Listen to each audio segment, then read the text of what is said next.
We're here at the Woodruff-Fontaine home in Memphis, Tennessee. We're with Dana. She's going to tell us a little bit of the history and some of the ghost stories that she's experienced here. Okay. The house was built in 1871 by Amos Woodruff. Here's a picture of him up here. His family, Phoebe, and he had 3 girls and a son. Then they lived here for 12 years, and then they sold the house to Wodruff-Fontaine.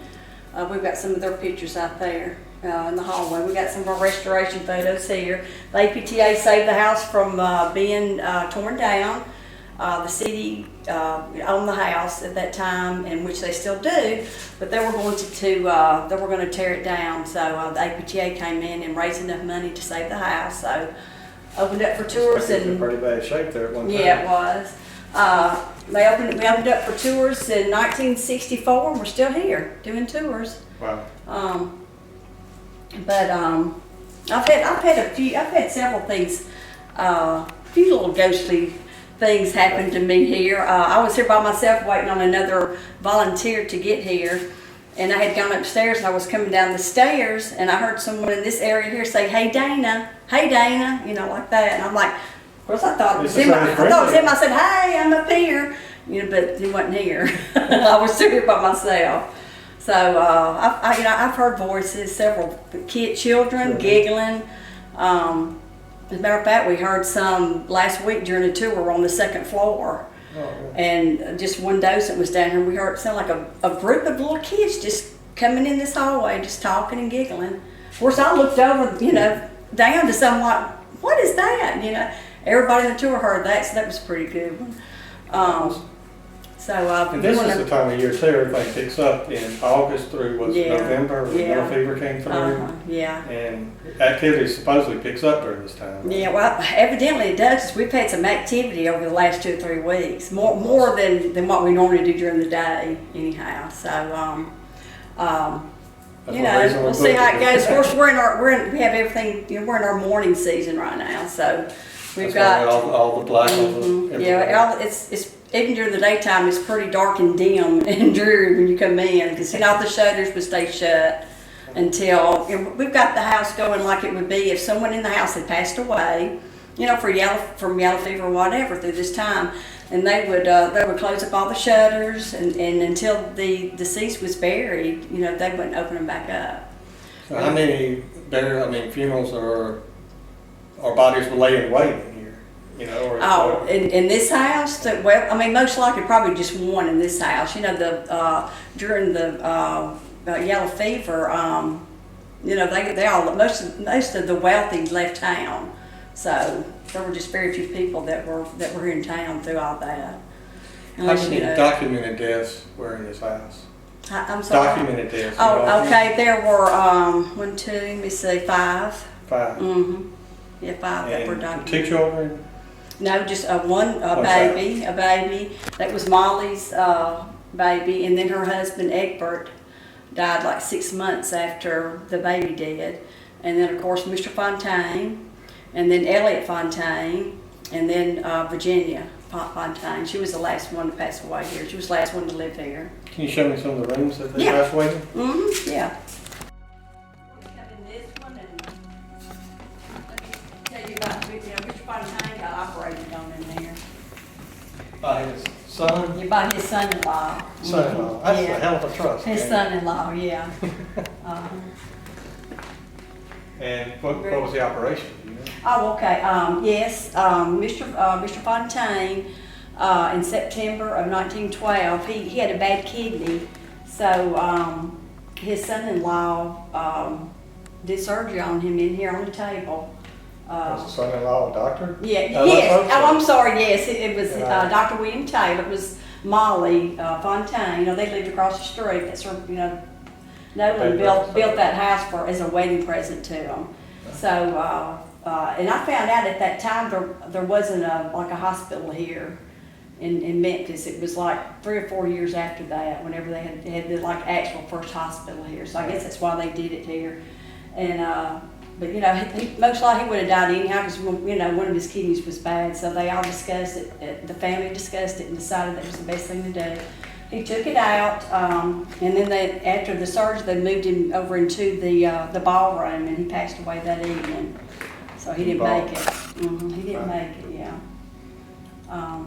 Different time then. Yeah. It's kind of strange knowing that, that happened in here, but it did. Yeah, we love your little Yes, we have. mannequins that we've got. Yeah, they're all original to the house. No, I'm sorry, not original to the house, they're original to the period of the house. Yes, we have a lot of generous Memphians around here that donate, furniture and a lot of things too. Got some beautiful things in here, there's no doubt about that. And he passed away in this room right across over here. Yeah, they moved him over here. That's what I was told. That's the story that we were told. I don't know why they moved him over here, but they did. This is just the living room area. Well, yeah, I mean, no, this was actually the ballroom. This is where they finally had their parties and things. I wouldn't have thought that they really would have used this for that, but I guess since they had him downstairs, they moved him over in here. And then on the second floor, is that where Molly's room is? And everything? Yeah, Molly's room's on the second floor. I've never seen anything on it, but several people will see, especially up on the third floor, when they're up there, they'll see like a shadow of something kind of like look over, like this, like if they're down there. I never have myself, but I know a few of the volunteers have said that.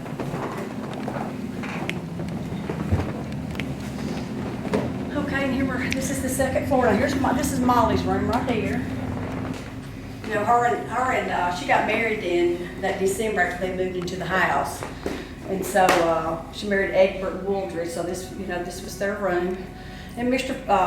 Woodruff has got a nursery here connected to this room. So he had 3 daughters. So he built the house. He figured at least one of them would be living here, and they would be be having children. So and that was supposed to be Molly, but her child passed away like the day after it was born.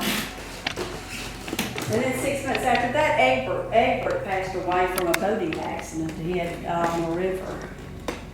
So he passed away. Yes, in this room. Same room. Tell me something about the bedspread that's made in this room that were made by Molly. Is that right? No. The one in Virginia's room was made by her. Yeah. Wodruff-Fontaine, yeah. Had different notes and things in it? Yes, it's in Virginia's room, A lot of time in it. And this one's a little, everyone, of course you can kind of see where it looks like some of it's kind of pressed down. And our docent Rosemary, she's the one that usually changes out these quilts and stuff, and if she sees that, she'll kind of spread them, fluff it, flatten it out. But I see some over there, so I don't know if anything's been up here or not. Somebody's been on it or been, putting their hands on it to do that. But people say that even the paranormal groups that set their cameras up in here, they've gotten imprints and stuff. Now, when I first started volunteering here, the first experience I had was in this room. Really?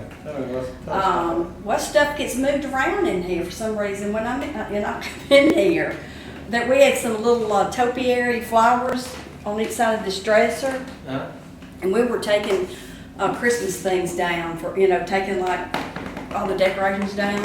So I went up here on this second floor, and I was just getting different items that was Christmas and just taking it out and putting it in the hallway.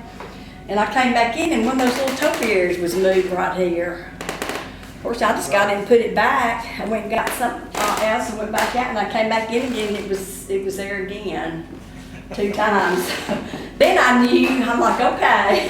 First time maybe, second time definitely. Yeah. Of course, I'm like, well, I don't know if it was Molly or Virginia. I said, I know one of y'all were here, so. And this cat has moved on me too. Right. I mean, unless somebody moved it, but that cat, I've been here for 8 years and that cat has always been there, except for one time, and it was over here in this corner. I don't know. And let me see, and I was working for the lady who runs the front desk. And, you know, of course, I was opening and closing every day. Like, you know, I closed up and everything, got all the lights off. The next morning, I opened up and this chair was sitting out here, right here. Wow. And I know it wasn't there when they fried. When you left. Yeah, it wasn't there when I left because I came here to turn off the lights. So, stuff gets moved around in here for some reason. Maybe it'll get moved around in front of the cameras tonight. I don't know. And this is Virginia's room. This is where she passed away. Yeah, this is a quilt that she made. It's got the names of each person that wore the item. You know, it's written on a little piece of paper up in there. I don't know if she did the whole thing by herself or she had help. I don't know. I would hope that she had help doing that because God, it would have taken forever. Yeah. But you know, she was the last one to live here. She passed away in 1929. Of course, at that time, her health was bad, and her son Edward and his wife and little girl were living here with her at that time. So, of course, after she passed away, the children, you know, sold the house. So. Where was the other one? Was it on the third floor or? Let me tell you this little story over here too. And so far, this is the most exciting thing that's happened to me since I've been here, and it happened this past. I can see the excitement on your face too. This past, it probably never happened again. I don't know. It happened this. It was right the Wednesday before Thanksgiving this past year. And I was working the desk down there, you know, during the day. It was about 2:30, and two ladies came in. Of course, I was sitting behind the desk. I saw the two ladies come in, so I stood up and, you know, greeted them and you know, said, you know, y'all here for a tour? And they said yes. So I kind of turned to get the little shopkeep thing, and when I did, I saw two little children kind of standing behind them, and it was a little boy and a little girl. I said, well, hey there, how are y'all doing? You know, just, you know, kind of talking to them, and both of them just stood there, just solemn, didn't have a smile or nothing on their face, and I thought, well, okay, you know, they're not very friendly little kids. So I went on, you know, I rang her up for two children and two adults, and she paid with a credit card. And of course, we had two docents here, and they were both giving tours. So I told them, I said, let me go kind of see where they're at, and I'll let you know how long it's going to be, you know, before the next tour starts. So I came out to that hallway, and I kind of listened, see what floor, you know, somebody was on the third floor or whatever. I came back out and told her about how long it would be, and I noticed I didn't see the little girl.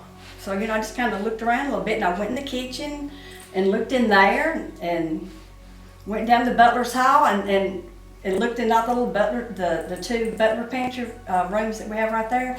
And I was just thinking, well, they're not watching her. You know, they were like 6 years old.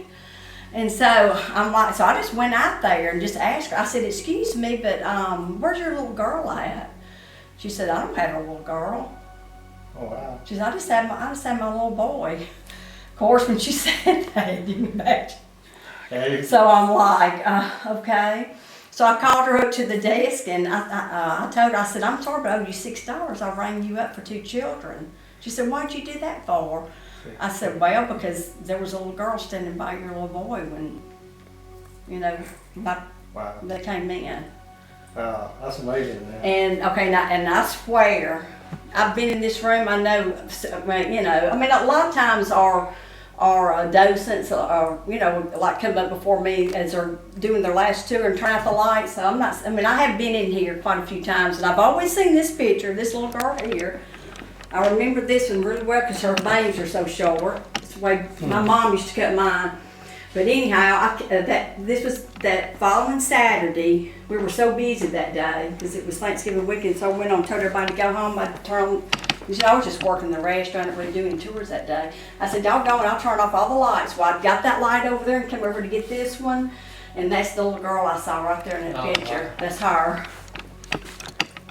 Who is this? Well, I didn't find out till, let me see, probably like in January, February. And I saw this picture in our offices over there that used to be the servants' quarters, and the treasurer on our board here found it. And she was in there cleaning out, and that's her, but she's younger here, and it's Marie Fontaine. Oh, wow. It's Edwards, you know, and Connie's little girl. You know, they lived here with Miss Fontaine up until she passed away. And she was about that age when Miss Fontaine passed away. He was about that age. Yeah, she was that age.